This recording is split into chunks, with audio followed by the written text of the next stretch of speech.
Guys, আসসালামু আলাইকুম। সবাই কেমন আছেন? আশা করি অনেক ভালো আছেন। ফাইনালি মোটামুটি করে একটু পাকঘরটা গুছাইলাম, পাকঘরটা সাজাইলাম একটু নিজের টাকা দিয়ে। এখনও কোনো ফেসবুক থেকে ইনকাম করি নাই, তারপর শখে তোলা 80 টাকা, বাট সাজাই গুছিয়ে নিলাম। যেদিকে কোন ভিডিও একাংশ আপনাদের সাথে শেয়ার করছিলাম। আর এদিকে গাছ লাগাইছি, দেখেন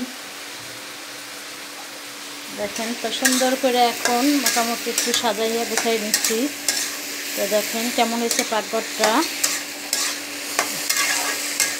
আর এদিকে রান্নার জন্য সবজি আর দিতেছি, গরুর মাংসটা হয়ে গেছে।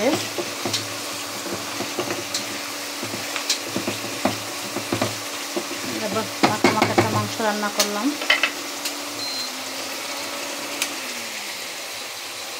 তো মোটামুটি একটু সাজাই গুছাই নিচ্ছি, আরও সাজানো বাকি আছে। কারণ এদিকে আবার লাগাবো, হলুদ মরিচে রাখার র্যাক লাগাবো। তো যাই হোক, এদিকে ছোটো ছোটো করে একটু সাজাইছি নিজের মতন। আর তো গরুর মাংস তরকারিটা আমার হয়ে গেছে, এখন ভাজিটা বসাই দিয়েছি চুলায়। দেখেন গরুর মাংস তরকারিটা কত সুন্দর হয়েছে।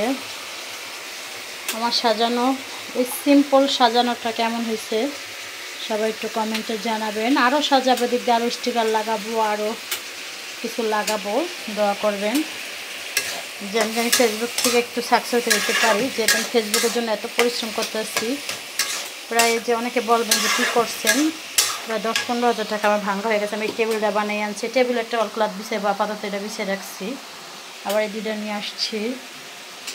তো যাই হোক, কেমন হয়েছে। আজকে লাউ ভাজি করতেছি।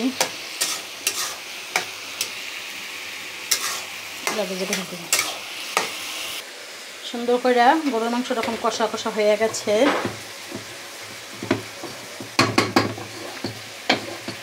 তবে একটু ঢেকে ঢুকে দিব। তো যাই হোক, পাকঘর সাজানোটা আমার কেমন হয়েছে, মানে সিম্পলের ভিতরে একটু একটু করে করলাম। আর দেখেন গাছও লাগাই দিছি সব। আর এদিকে ভাজিটা বসাই দিছি, এদিকে হালকা পাতলা সাজাইছিলাম।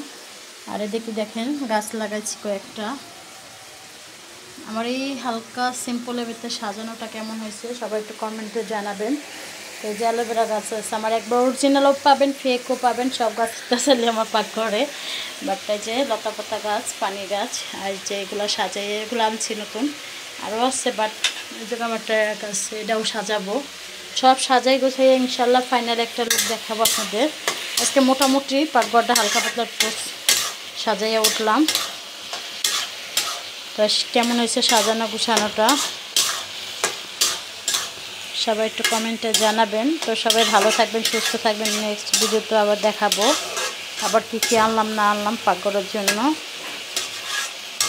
আল্লাহ হাফেজ।